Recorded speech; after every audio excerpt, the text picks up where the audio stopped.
En solo un segundo, todo lo que Elías había construido quedó reducido a 2 vértebras fracturadas y un grito mudo de «No quería seguir viviendo». No fue un simple accidente. Fue lanzado a 14 metros de distancia, aterrizando para vomitar sangre mientras la parálisis se apoderaba de su cuerpo. Fue en ese abismo, con una herida mortal en la espalda y el riesgo de morir en la mesa de operaciones, donde Elías confrontó la mayor polémica de la fe. Si Dios existe, ¿por qué el dolor del justo? Durante 3 años, vivió aislado, en la oscuridad, llegando a declarar, Dios, Él no existe. Pero esta historia no es sobre la caída, es sobre la justicia de Dios que opera donde la medicina falla.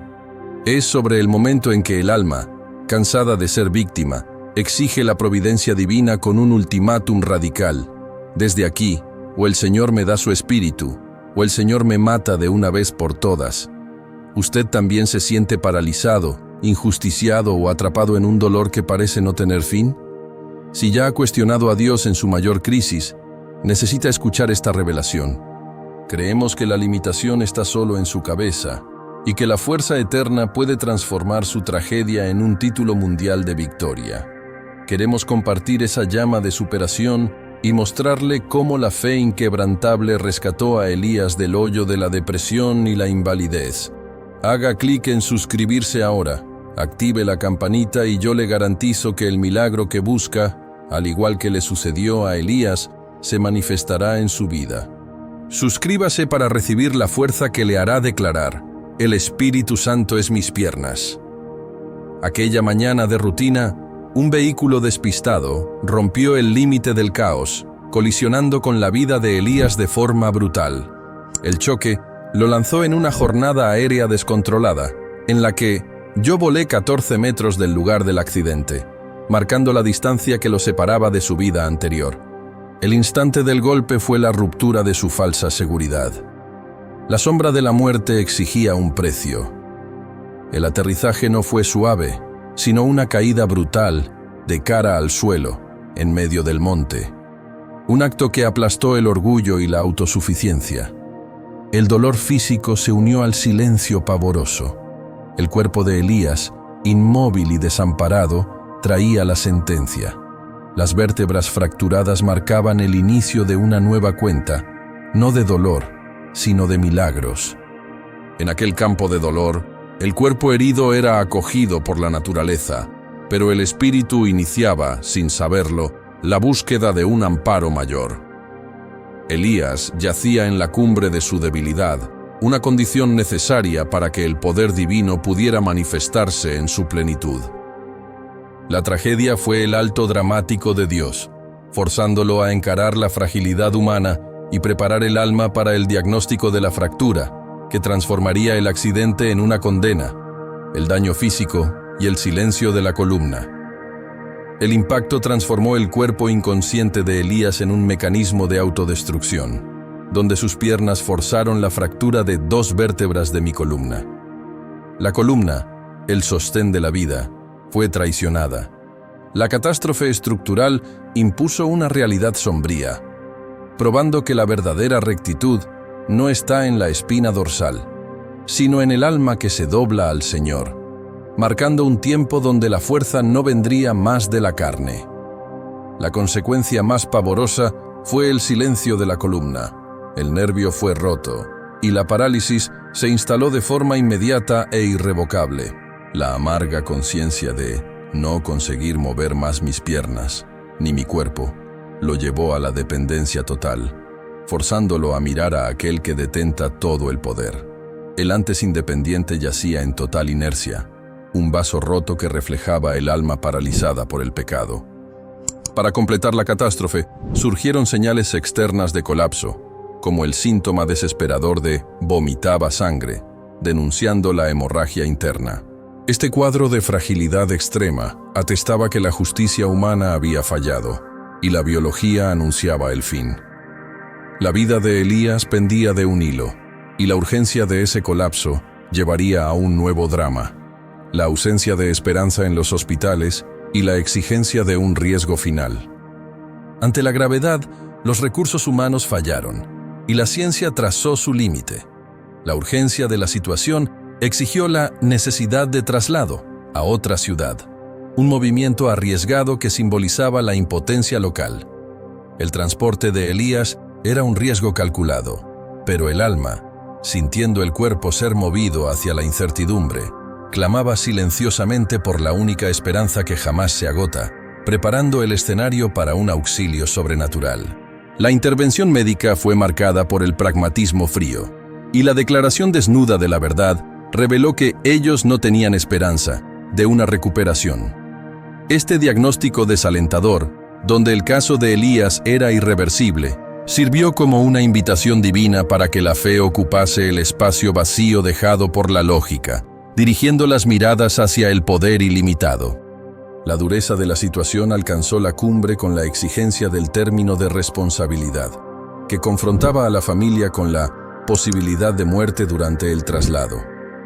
Este documento, la confesión de la impotencia médica, forzó a los padres de Elías a ejercer una fe primaria, aquella que clama contra la ley de la muerte. El amor incondicional de la familia vio en el riesgo la última puerta para el socorro. La fe de los seres queridos, puesta a prueba bajo la sombra de la muerte, sería el primer paso para la gran transformación que se aproximaba. El hospital se convirtió en el nuevo desierto de Elías, un local de paredes frías donde pasó 1 mes y 20 días en una batalla extenuante. Este confinamiento forzado, lejos de la luz del sol, sirvió para que Elías, despojado de todo, aprendiese que la vida se mide por la resistencia del espíritu. El aislamiento, en la teología de la prueba, silenciaba el ruido del mundo para que él oyese solo la voz de Dios, en el crisol de la enfermedad. Dentro de ese periodo, el tiempo se contrajo en los 5 días críticos en la UCI, el umbral entre la vida y la muerte. Allí, donde la ciencia empleaba sus últimos recursos, Elías estaba bajo la observación del pastor, clamando por socorro celestial. Con todo, fue en ese ambiente de lucha que una nueva y peligrosa amenaza se instaló, nacida de la propia inercia. El surgimiento de la complicación fatal, la herida profunda y la infección masiva en la espalda. El precio de la inmovilidad era alto, y la infección, que se extendía, amenazaba con consumir su vitalidad, generando un obstáculo infranqueable. Esa nueva enfermedad puso a los médicos en un impasse dramático. El dilema quirúrgico estaba lanzado. La fractura en la columna permanecería sin reparación, pues la infección prohibía el rescate del cuerpo, forzando la fe de Elías a entrar en un nuevo campo de batalla. La infección masiva en la espalda de Elías impuso un veto inamovible a la única solución lógica, la cirugía correctiva de la columna. La ciencia se enfrentó a un dilema de vida o muerte, pues la contaminación convertía la mesa de operaciones en un altar de sacrificio, con la certeza de que Elías podría morir en la cirugía. Esta imposibilidad reflejaba que la curación completa solo vendría después de la purificación, probando que la cura del alma precede a la del cuerpo. Ante el riesgo inminente, la razón médica imperó en la decisión médica de no intervenir. El cuerpo de Elías sería mantenido con la columna fracturada mantenida sin reparación, y la inmovilidad y el dolor se convirtieron en sus compañeros permanentes. Esa no intervención humana era la señal de que su restauración dependería enteramente de un milagro puro, sin la contribución de la ciencia. Así, Elías fue enviado de vuelta a casa con su enfermedad. El próximo capítulo de su vida sería el retorno forzado al hogar, donde el confinamiento se convertiría en su prisión particular. La cama sería su mundo, y la esperanza sería probada al límite de la fe. La transición del hospital al hogar no trajo alivio. La frase «yo tuve que ir a casa» cargaba el peso de la resignación. El retorno era un retroceso forzado por la impotencia médica, y el hogar se transformó en la celda de su confinamiento. Elías era devuelto cargando la fractura y la sentencia de la inmovilidad, sintiendo la inversión.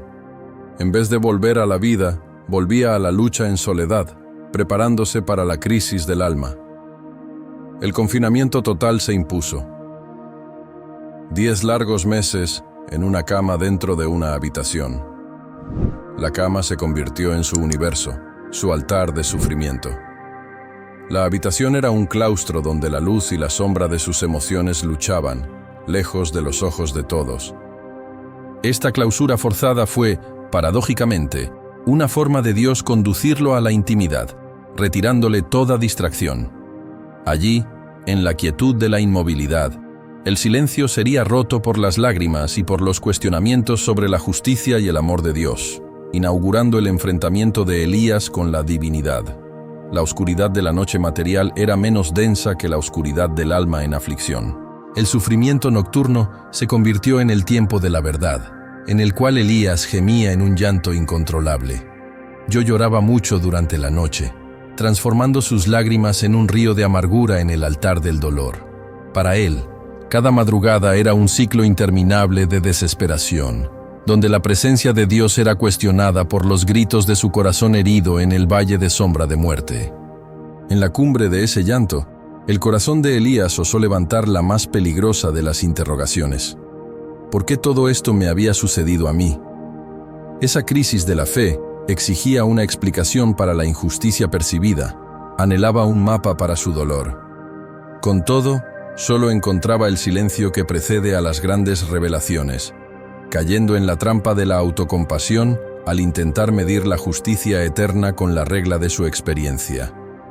En su mente, buscando una lógica cruel para el sufrimiento, se instaló el pensamiento amargo. ¿Por qué si había tanta gente mala en este mundo, me tenía que pasar a mí? Esa arrogancia sutil del ego lo hacía alejarse del camino de la aceptación, transformando la tristeza en amargura e incredulidad. El contraste entre su percepción de ser un chico bueno y el sufrimiento extremo llevó a su mente, incapaz de conciliar el dolor con la bondad divina, a cuestionar la propia existencia del autor de la vida. El cuestionamiento constante sobre la justicia desembocó en el sacudimiento fundamental de la fe, la negación del Creador. El momento sombrío vino y el pensamiento se formó. Dios no existe. Para Elías, el dolor incomprendido era la prueba irrefutable de la ausencia divina y la falta de un milagro inmediato lo llevó a interpretar el caos como la firma de la nada. La incredulidad era un mecanismo de defensa contra el dolor de sentirse amado y, aún así, permitido pasar por tan gran sufrimiento. La negación de la existencia abrió camino para la negación del nuevo yo, inaugurando el tiempo de la depresión y del aislamiento voluntario.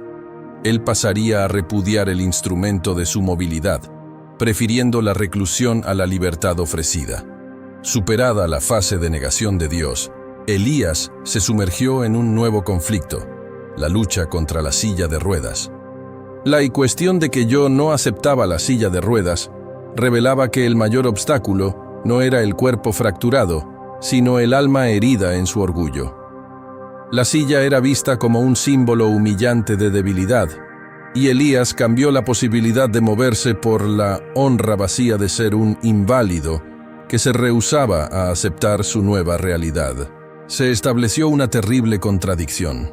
Yo tenía allí toda la libertad de andar con la silla de ruedas, pero yo no me aceptaba, confesó Elías. La libertad estaba al alcance de sus manos, pero el orgullo herido impedía que él tomase posesión de la bendición, prefiriendo la vanidad a la misericordia. Esa guerra de la mente contra la adaptación impuso a Elías una sombría penitencia. La negativa a usar la silla resultó en un profundo y doloroso periodo de reclusión voluntaria. Elías se quedó dentro de casa durante 3 años, materializando la prisión que su orgullo construyó. En ese cautiverio doméstico, la convivencia humana fue sustituida por la soledad ensordecedora y la reclusión era el síntoma de un alma en profunda depresión. El peso de ese aislamiento lo llevaría al límite, clamando por un basta en su historia. El largo periodo de reclusión culminó en la pérdida total de la voluntad de vivir, transformada en una sentencia de muerte voluntaria. Yo no quería seguir viviendo por ser un inválido. Elías se veía a sí mismo solo por la limitación del cuerpo, volviendo la identidad de inválido mayor que la de ser humano. Ciego por el dolor, yacía donde la desesperación gritaba más alto. listo para sumergirse en la soledad absoluta de su angustia interior. La depresión lo engulló como un pozo oscuro. El hoyo en el que yo estaba metido era una soledad existencial, incomunicable a todos, excepto al Alto. Solamente yo y Dios sabíamos la intensidad de esa lucha silenciosa. En ese aislamiento, la esperanza se agotó, y Elías experimentaba el peso del Seol en la tierra, donde el silencio de Dios era la mayor prueba, interpretado como abandono. La percepción de destrucción era total. Se sentía acabado, estaba destruido, por la certeza fría de que yo sabía que ya no iba a poder volver a andar. Esa certeza, que parecía un punto final, era en verdad el último argumento de Dios para forzarlo a buscar la intervención sobrenatural. El poder humano había fallado, la lógica había sentenciado. El límite de la razón era el inicio de la fe, y el alma de Elías estaba a punto de clamar por una fuerza que no había negado. Emergiendo de la depresión, Elías se vistió con la armadura de la autocompasión, declarándose una víctima del destino. Su autoproclamación de injusticiado lo hacía ver el dolor como fallo intencional de la vida, acusando al Creador de ruptura de promesa. Se veía como un cordero inmolado, sin entender que el propósito divino se manifiesta justamente en aquellos a los que la vida aplasta. Para justificar su revuelta, Elías erigió un escudo de méritos, listando su buen comportamiento como un contrato no correspondido. Yo no bebo, yo no fumo, yo no peleo con mi madre, yo los respeto. Esa creencia, que confunde la rectitud con la redención, solo acentuaba su revuelta contra un Dios que parecía ignorar sus méritos. El núcleo de su crisis era la pregunta desesperada. Yo soy un chico bueno, ¿por qué me está pasando esto a mí? Elías no aceptaba que su sufrimiento pudiese tener un propósito mayor, un llamado que trasciende el mérito individual. Con todo, en medio de esa revuelta, había una fuerza silenciosa e inquebrantable que lo cercaba, la fe de su madre, que lo sustentaba en esa lucha. Mientras Elías se hundía en la crisis de la víctima, su madre era alcanzada por un dolor punzante, viendo el día del accidente como el peor día de mi vida. El amor materno se convirtió en un altar de sacrificio, cargando la angustia y la incredulidad del hijo.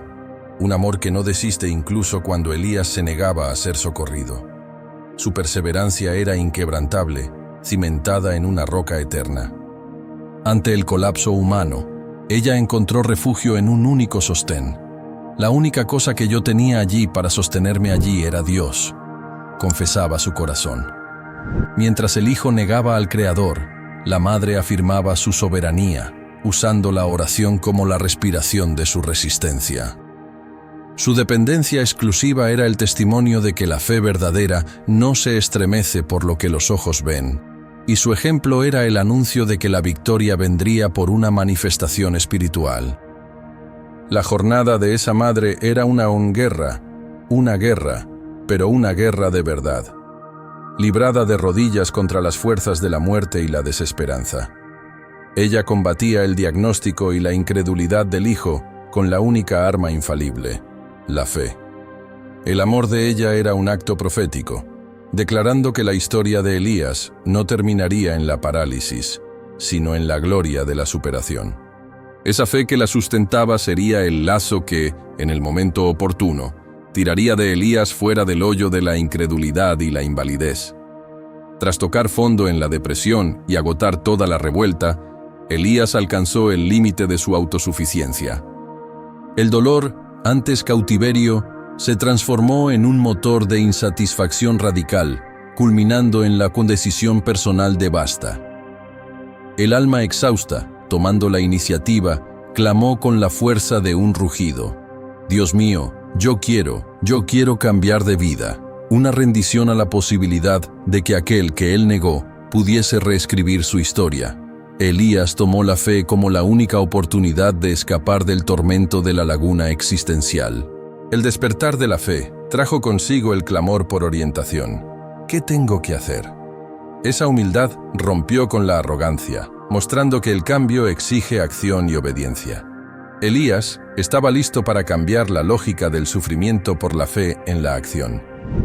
La respuesta para su búsqueda no vendría en voz alta, sino que sería revelada a través de un ejemplo vivo e inquebrantable. La persistencia y la dedicación de su madre serían el faro que indicaría el próximo y crucial paso de su jornada. Elías no recibió una respuesta audible del cielo, sino una revelación silenciosa en el ejemplo continuo de su madre. Incansable en su devoción, ella era el faro que indicaba la única ruta de escape para el hijo, mostrando que la verdadera fuerza no reside en los músculos, sino en la comunión con el Eterno. Su vida, un reflejo de la gracia, transformó el ambiente de dolor en un ambiente de fe. Su ejemplo era la respuesta práctica a la pregunta de Elías: ¿qué tengo que hacer? Hacer lo que yo hago. La grandeza de la fe demostrada por la progenitora superaba la lógica, pues a ella no le importaba la distancia para buscar el amparo espiritual. Esa fe, que despreciaba el cansancio, probó a Elías que la lucha espiritual exigía sacrificio y persistencia. Esa actitud, un sermón silencioso contra la incredulidad, actuó como un imán poderoso contra la negación y la oscuridad que lo aprisionaban. La persistencia del amor materno operó el milagro inicial, el movimiento del corazón de Elías. Aquello allí también me movió a buscar a Dios, confesó. La madre, la catalizadora, rescató al hijo de las profundidades. Elías entendió que si aquella fe podía sostener a una mujer a atravesar distancias, era capaz de sacarlo de la cama. Guiado por la persistencia de su madre, se preparaba para el primer y más difícil paso: salir de la reclusión e ir al encuentro de la fe. Impulsado por el ejemplo de la madre, Elías rompió el cautiverio de la reclusión e inició su jornada espiritual, buscando el templo. El acto de ir a la iglesia y empezar a escuchar la predicación fue la confesión de que la respuesta para su ¿por qué? Estaba en la fuente que todo creó. La palabra viva, más cortante que cualquier espada, restauró el espíritu exhausto, destruyendo la fortaleza de la incredulidad, y la semilla de la fe germinó con velocidad impresionante. El impacto de la palabra generó un cambio radical de vida, inmediato y absoluto. Elías cambió del agua al vino. Esa metanoia, la transformación instantánea de la naturaleza, probó que su enfermedad más grave no era la fractura de la columna, sino el cautiverio del espíritu. El nuevo Elías, lleno de esperanza, se manifestó dentro del cuerpo aún paralizado, mostrando que la verdadera libertad independe de la movilidad. El clímax de esa renovación fue la liberadora asunción de la responsabilidad por su dolor. El hombre bueno finalmente comprendió: todo lo que estaba sucediendo allí no era culpa de Dios, fue mi culpa. Una rendición completa que rompió las cadenas de la revuelta y lo liberó del papel de injusticiado. Al dejar de acusar a Dios, su mente se volvió sana, lista para el acto de fe radical que exigiría del poder divino la prueba de su amor. La renovación de la mente de Elías exigió la ruptura de la última atadura, el rencor contra el conductor del otro vehículo, el objetivo inicial de la culpa. Él comprendió que la liberación espiritual exige la purificación de todo resentimiento. El verdadero paso para la cura no era la cirugía, sino la necesidad de perdonar para avanzar, entregando el juicio a la justicia divina para liberarse a sí mismo de la prisión de la rabia. El camino del perdón abrió las puertas para el consejo liberador de su líder espiritual. El milagro en la columna solo ocurriría después del milagro en el espíritu. Elías fue confrontado con los verdaderos enemigos de su paz: el dolor, la ansiedad, la angustia y la depresión, los resquicios de su incredulidad. El líder le enseñó que la batalla contra esos demonios emocionales era la más intensa, exigiendo armas espirituales. La condición indispensable para la libertad y la superación de toda esa lista de dolores era categórica: tienes que tener el Espíritu Santo. El Espíritu Santo es el Consolador, capaz de resucitar lo que estaba muerto en su alma. La cura de la columna sería una consecuencia lógica del bautismo en espíritu. A partir de ese momento, la búsqueda por la promesa se convirtió en su enfoque absoluto, preparándolo para el acto de fe supremo. El consejo recibido sobre el Espíritu Santo coincidió con la visión de la oportunidad de buscar la justicia divina a favor de su alma. Elías comprendió que necesitaba dejar la vida vieja en el pasado a través de un acto de fe visible. Cambiando la revuelta por una actitud de entrega sacrificial, él buscó la justicia eterna, que tiene poder para revertir toda sentencia de invalidez. El propósito central de ese movimiento no era la cura de la columna, sino el deseo más profundo de tener el Espíritu de Dios, de tener el Espíritu Santo. Elías buscaba la plenitud que haría desaparecer la ansiedad y la depresión de una vez por todas. Esa prioridad espiritual elevaba su acto de fe por encima de cualquier trueque material, transformándolo en un pedido de vocación y santificación. Su fe se tradujo en una acción radical e irrestricta, la entrega de todo, la donación integral en el altar. Dar todo significaba despojarse del propio yo, de la autosuficiencia y de las expectativas, poniendo la vida entera bajo el dominio divino. La confirmación de que el más valioso sacrificio es el espiritual se dio cuando Elías se colocó sobre el altar, declarando: lo más importante, mi espiritual. Ese acto de consagración total lo llevaría al clímax de su jornada. Tras la entrega de todo, Elías selló su pacto con el Creador a través de la colocación del propio ser como ofrenda viva en el altar. El sacrificio del yo era el acto final de su rendición, materializando la fe que dice: ya no vivo yo, mas Cristo vive en mí. El cuerpo, antes objeto de dolor, se convertía en un instrumento consagrado. Su clamor resonó con una promesa irrevocable: yo no quiero seguir viviendo en este mundo sin tu espíritu.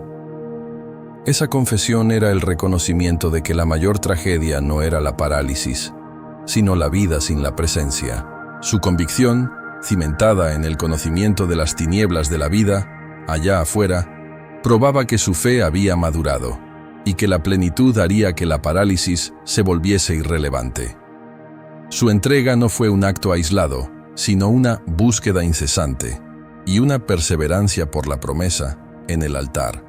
El punto culminante de su fe fue el ultimátum de fe en el límite del altar. Él clamó, con un acto de fe radical y desesperado: de aquí, o el Señor me da tu espíritu, o el Señor me mata luego de una vez por todas. Esa actitud, que desafiaba la propia vida, preparaba el camino para la manifestación innegable e inmediata de la justicia de Dios en su alma. En el momento del ultimátum de fe, el cielo respondió de forma categórica. Elías recibió la justicia de Dios en la forma de la plenitud del Espíritu Santo, la mayor y más urgente de sus necesidades. El Consolador disipó las tinieblas de la depresión, de la angustia y de la ansiedad, llenando el vacío existencial. Junto con el Espíritu Santo, vino la revelación del propósito en el sufrimiento. El mensaje era que solo fue esto de aquí, fue todo para traerte a ti cerca de mí.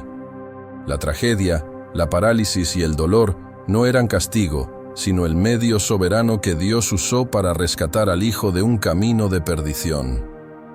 El sufrimiento era un acto de amor y misericordia. Esa experiencia generó la irrelevancia de la condición física después de la experiencia. El espíritu superó la carne, y Elías declaró, con una paz que desafiaba a la medicina: yo vi que mis piernas ya no me hacían falta. La verdadera cura, la del espíritu, había ocurrido, y el cuerpo, incluso inmóvil, se convirtió en el templo de un Dios vivo. Tras recibir el Espíritu Santo, Elías comprendió la limitación de su enfoque inicial. Todo su sacrificio anterior por la movilidad estaba anclado en el deseo humano de volver a andar. El altar, con todo, no respondió al deseo de la carne, sino a la necesidad del espíritu, invirtiendo el orden de valores. El milagro de la metanoia superó el deseo por un milagro fisiológico, probando que su mayor bendición vendría a pesar de la ausencia de sus piernas. La revelación divina estableció una nueva prioridad irrevocable: Tú no necesitas tus piernas, tú solo necesitas esto de aquí, apuntando a la presencia del Espíritu Santo. Dios declaró que la plenitud del Espíritu es la única condición indispensable para una vida plena, superando cualquier limitación física. Elías entendió que la vida abundante es conducida por el Espíritu, y a partir de ese momento, la sentencia de la invalidez perdió todo su poder. La consecuencia fue el cambio completo de valores y perspectiva. Todo cambió en mi vida. El confinamiento de 3 años se transformó en un aprendizaje inestimable. El papel de víctima fue aniquilado, y la silla de ruedas, antes un símbolo de vergüenza, se convirtió en el trono de su testimonio. Elías fue liberado de la obsesión por lo físico, encontrando una paz que ninguna cirugía podría ofrecer. La plenitud del Espíritu Santo transformó la parálisis de Elías de una sentencia en una plataforma de testimonio, inaugurando un nuevo paradigma de poder. Él ya no veía la silla de ruedas como una prisión, sino como el instrumento de un siervo liberado, cuya verdadera movilidad venía de dentro. La nueva metáfora que emergió de su corazón era la clave para entender su victoria. El Espíritu Santo es mis piernas. Esa revelación lo llevó a una poderosa declaración de independencia de la limitación, la renuncia final al dominio de su condición. Él afirmó, con la autoridad de quien fue liberado: yo no necesito andar porque ahora voy porque tengo el Espíritu de Dios. La ausencia de la locomoción física ya no era un obstáculo, pues el Espíritu le confería una velocidad y un alcance que la carne jamás tendría. Libre de la angustia de la invalidez y lleno del Espíritu, Elías identificó una nueva y legítima carencia. Vino una próxima batalla que era mi matrimonio. Yo estaba solo. El milagro espiritual no lo eximió de las necesidades del alma. Él buscaba una ayudante idónea, que fuese una extensión del propósito divino. La perseverancia de Elías culminó en la concreción de la unión, el matrimonio bendecido con Karine. El hombre que se sentía un inválido recibió el mayor regalo terrenal, una compañera de alianza. La unión estableció un propósito compartido, el servicio a Dios en conjunto, uniendo el amor y el altar. La plenitud de Elías se tradujo en un nuevo papel en la comunidad de fe. Se convirtió en obrero y auxiliar del líder espiritual. Su parálisis, antes debilidad, se transformó en autoridad, probando que la verdadera restauración lleva a la gratitud y a las obras de amor.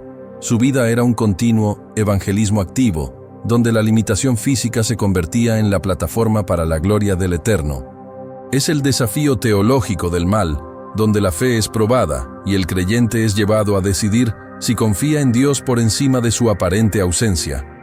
El cuerpo fracturado y el alma en ruinas formaban el escenario perfecto para la manifestación del adversario, que susurra la duda en la prueba.